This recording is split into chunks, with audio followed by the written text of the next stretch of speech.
¿Quién no conoce la franquicia más famosa de todo Japón? Cortesía de Nintendo, nada más y nada menos. Pokémon nació como un videojuego, aunque se hizo famoso en todo el mundo por su serie de dibujos animados. Una de sus primeras versiones fue la denominada Pokémon Verde y Rojo.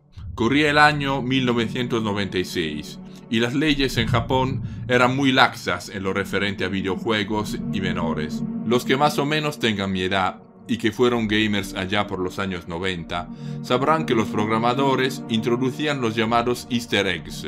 Eran así como cosas curiosas, áreas secretas en los juegos, lugares u objetos a los que solamente se podía acceder acertando ciertas combinaciones o explorando minuciosamente un mapa. La nueva entrega de la saga Pokémon salió para Game Boy y tuvo un éxito extraordinario, especialmente entre los niños de entre 7 y 13 años. En aquella época, los programadores llevaban ya tiempo experimentando con el público a través de los productos electrónicos. Pero con el capítulo Pokémon Verde y Rojo, los cerebritos de la Nintendo decidieron dar un paso adelante.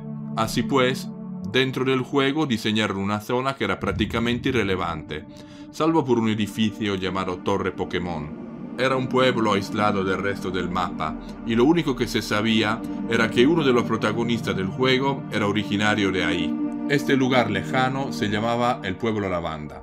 Algo que llamaba mucho la atención era que en este paraje la gente se veía muy extraña. Respondía de una forma muy primitiva a la interacción del jugador. El mismo pueblo carecía de aquella vitalidad y colores que eran propios de otros lugares del juego. Era como si la inteligencia artificial de los habitantes de ese lado del mapa fuera extremadamente subdesarrollada. Al parecer, la intención de los programadores era que los pequeños jugadores, cuando llegaban a ese punto del juego, se sintieran extraños, sintieran miedo. Su intención era jugar de esta manera con las emociones de los niños. Por eso crearon un lugar tétrico.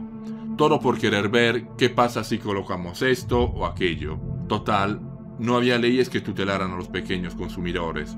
Los problemas llegaron cuando algunos de los niños comenzaron a presentar cambios repentinos de humor, insomnio, irritabilidad, apneas del sueño y lo que resulta más morboso, sangrado por la nariz.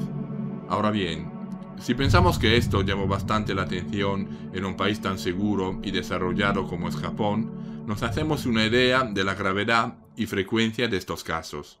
Las autoridades sanitarias comenzaron a investigar las posibles causas de esta inexplicable epidemia. Parece incluso que se hizo una junta entre los familiares de los niños afectados.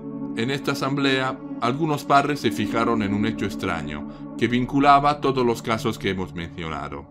Y cuando previnieron a los demás sobre esta conexión que habían descubierto, a todos los adultos implicados se les heló la sangre. Todos los niños tenían Game Boy.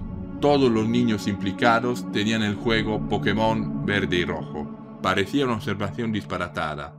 Pero 100 casos de niños con trastornos psicológicos que tienen el mismo juego es mucha coincidencia. Con estos elementos en manos, las familias avisaron a las autoridades sanitarias. Durante los meses que siguieron, el juego fue retirado de la venta inmediatamente. Dio la casualidad que algunos padres se pusieran a jugar a Pokémon Verde y Rojo, para buscar qué había en ese juego que fuera tan dañino. Pero lo peor vino antes de que pudieran descubrir nada nuevo. Entre varios de los niños comenzó a haber suicidios. Era evidente que algunos habían vuelto a utilizar el juego, pese a los síntomas que habían padecido con anterioridad.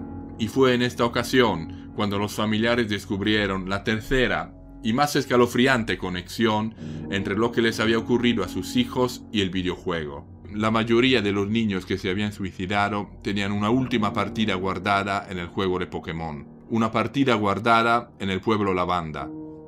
Hubo cierto revuelo en todo el país, pero cualquier intento de arrojar luz sobre este macabro misterio o de buscar pruebas definitivas que incriminaran a la empresa Nintendo solo topó con un ejército de abogados bien pagados. Incluso las instituciones parecían poco interesadas en desentrañar este horroroso asunto, que se había cobrado las vidas de niños inocentes. Algo que desde luego no deja de ser extraño en un país con tanta fama de honestidad y eficiencia institucional como es Japón.